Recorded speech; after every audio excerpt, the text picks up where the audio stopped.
We knew we didn't have a chance on earth of winning in Crawford. I mean, you know, not a chance. But we wanted to use it as an educational opportunity for the residents of Crawford.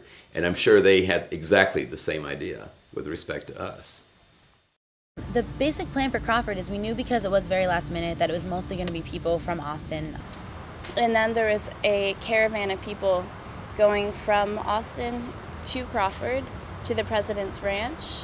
The plan was to get up there, to get as close to the ranch as we could, and then see if we were allowed to sort of build, sort of sounds cheesy now, but build a monument to life and one to death as well, as sort of a visual aid to represent the civilians and the men and women in the armed services that had already that had been dying. And road was blocked going out to the ranch, you know, to keep them from going out that way. They basically just pulled over and started unloading and getting out their signs and coffins and puppets and different things. And once they were stopped there and they congregated there, Chief Tidmore asked them to move on. Identified myself to them, gave them, you know, told them they did not have a permit to protest, gave them a 3-minute warning to go back to their cars. And after that occurred, we just started making some arrests of some of the ones that were still there. when we were driving in, we noticed that there was a police car waiting us as we got to the Crawford city limit, and he actually pulled behind us and sort of followed me into town. So our caravan drove through the city, and when we got to the city line, where the city boundary, there was a barricade of state and city police cars blocking the intersection. And there was a police line, and there was probably about in the ballpark of 50 or 60 various police officers. I mean, I think they're absolutely expecting a big clash. They had, when we were taken to the van, we saw cardboard boxes just sitting there full of the plastic cuffs, which are the cuffs they use for crowd arrests. You know, each of them had about 40, it seemed like about 40 wrist straps onto their belts, as if they were anticipating having, I don't know, 300-400 people show up there. They were, you know, they were ready for bear. I mean, it was amazing to see this turnout of officers. One of the first things we did was count how many cops, and I think our quick count was something like 54 police officers. And I don't even think that was a full count, because there are other people in cars and there are police officers behind the van that we couldn't even see. So I mean, that's almost, you know, 2 protesters for every 1 law enforcement official. Well, you have to be prepared for, as we spoke earlier, on the worst case scenario. I mean, you don't know what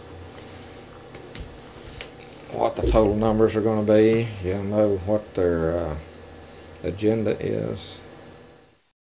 As I was being led away, a woman said, "What's your name?" And I looked, and she had this word "legal" on her shirt. And so I figured that she was a legal observer, and so I told her my name, and then I was taken to the van. I think someone from the side, I heard, like, arrest her. For some reason, I realized I was about to be arrested, so I turned around to walk away, and they told me not to resist arrest and arrested me.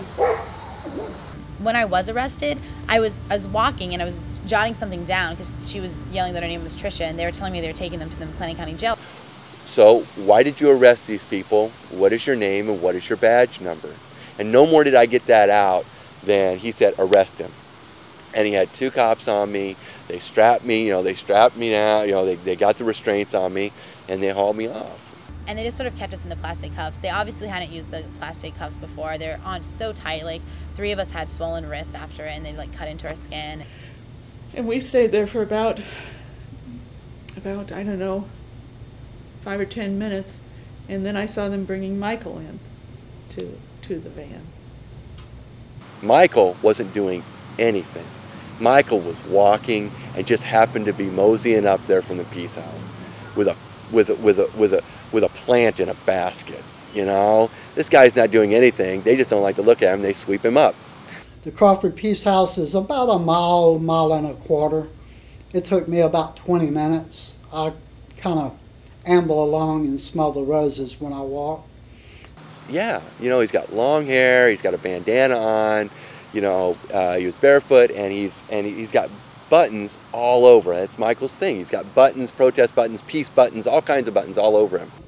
I was standing on the side of the road trying to find out what was happening, and a police car that was parked in the middle of the street right there next to where I was at, someone inside of it pointed at me and said, you get over there with the rest of them, get in your car and get out of here.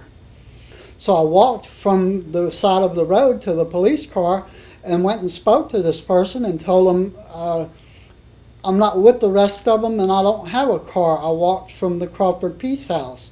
Could you give me a ride? And he said, we'll give you a ride. We'll give you a ride to jail. And I said, well, what for? And at that point, he instructed officers to arrest me, and I was handled rather roughly, thrown up against the hood of the car, had the handcuffs strapped on pretty tight.